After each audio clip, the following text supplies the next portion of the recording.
السلام علیکم دوستو، میں رئیس حسین مدینہ منورہ سے آپ کی خدمت میں حاضر ہوں۔ میرے ساتھ جو شخصیت نظر آ رہی ہیں آپ کو، مجاہد اقبال جتوئی صاحب کسی تعارف کی محتاج نہیں۔ ان کا ادبی تحقیقی کام جو ہے وہ کسی تعارف کا محتاج نہیں۔ آپ نے ویسے تو بہت تحقیق کام کیا ہے، لیکن سب سے نمایاں جو کام کیا ہے وہ دیوان فرید اور سیف النامہ ہے۔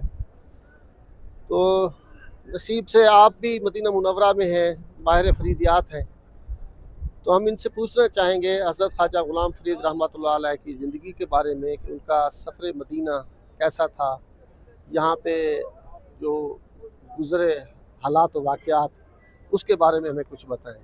جی خان صاحب۔ جی بسم اللہ الرحمن الرحیم۔ سب سے پہلے تو اللہ کا شکر ادا کرتے ہیں کہ اللہ کے کرم سے ہمیں بھی آنا نصیب ہوا۔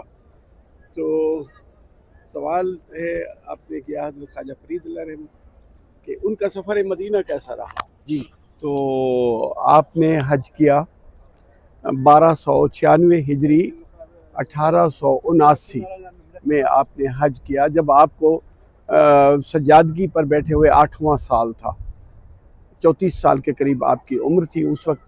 تو آپ نے ارادہ کیا کہ میں حج کروں۔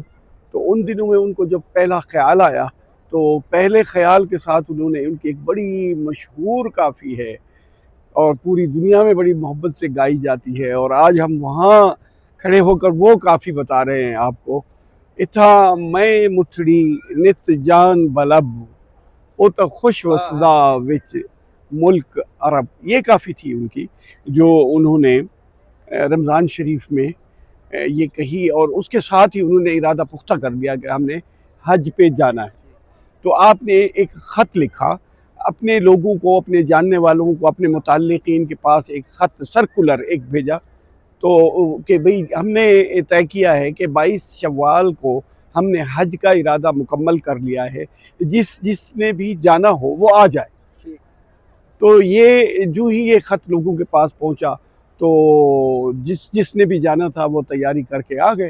حضرت خواجہ صاحب کے پاس چاچنا شریف میں جمع ہو گئے لوگ، اتنے زیادہ لوگ جمع ہو گئے کہ خواجہ صاحب کو اضافی انتظامات کروانے پڑے ان کے۔ کوٹ میٹھر میں جمع ہوئے یا چاچنا شریف میں؟ آپ کی پیدائش بھی 1845 میں، 1845 میں آپ کی پیدائش جو ہے وہ بھی چاچنا شریف میں ہوئی تھی، کیونکہ ان کے بزرگ جو تھے پہلے چاچنا میں تھے، کوٹ میٹھر شریف میں تھے، تو وہاں سے جب سکھوں کا قبضہ ہوا اس علاقے پر تو ان کو منتقل ہونا پڑا حضرت خواجہ فرید علیہ رحمت کے والد کو۔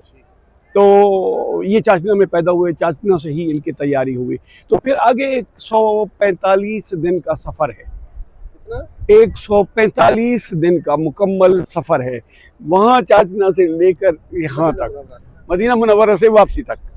واپسی چاچنا سے پیدل تھا یا ہوائی جہاز اس وقت نہیں تھے؟ جی ہوائی جہاز نہیں تھا، بڑا خوبصورت سفر ہے جی، دونوں چیزیں اس میں مل گئی ہیں۔ آپ دیکھتے ہیں کہ جو ہی ان کا ارادہ ہوتا ہے تو وہ شوال کے مہینے میں، جو 22 کی تاریخ دی تھی خانپور سے روانہ ہونے کی انہیں، تو وہ روانہ ہوتے ہیں چاچنا سے، دریا پار کر کے پہلے جاتے ہیں حاجی پور شریف۔ حاجی پور شریف ایک بزرگوں کی جگہ ہے، پہلے وہاں پر حاضری دیتے ہیں، حاجی پور شریف میں جاتے، وہاں سے واپس آتے ہوئے کوئی تقریباً 1.5 دن کوٹ میٹھر شریف میں اپنے بزرگوں کے مزارات پر رکتے ہیں، فاتحہ پڑھتے ہیں، گویا ایک طرح سے اجازت لیتے ہیں۔ تو وہاں سے یہ روانہ ہو کر چلتے ہیں جناب 20 شوال کو، 21 شوال کو یہ چلتے ہیں چاچڑا سے اونٹنی پر بیٹھ کر، کہ وہ ایک سنت طریقہ انہوں نے، اونٹنی پہ بیٹھ کے وہاں سے سفر کرتے ہیں، خانپور سے آتے ہیں کوٹلہ پٹھان میں۔ کوٹلہ پٹھان میں ان کے بہت ماننے والے لوگ تھے، تو وہ لوگ کہتے ہیں کہ جناب لنگر تیار ہے، آپ کرم نوازی کریں، ایک لمحے کے لیے تو آپ یہاں رکے۔ تو وہاں تھوڑی دیر کے لیے وہ رکتے ہیں، مغرب کے قریب یہ خانپور میں آ جاتے ہیں۔ خانپور کٹورا جو میرا شہر ہے، آپ کا شہر ہے۔ قافلے کے ساتھ تھے یا کچھ لوگ؟ جی آپ کے ساتھ بعض لوگوں کے نزدیک بہت زیادہ لوگ تھے، لیکن جو تحقیق بتاتی ہے کہ خانپور سے ملنے والے، پہنچانے والے وہ تو بہت تھے، بہت تھے، تو لیکن جن لوگوں نے سفر کیا وہ 77 ٹکٹیں لی گئی تھی ریلوے کی جی۔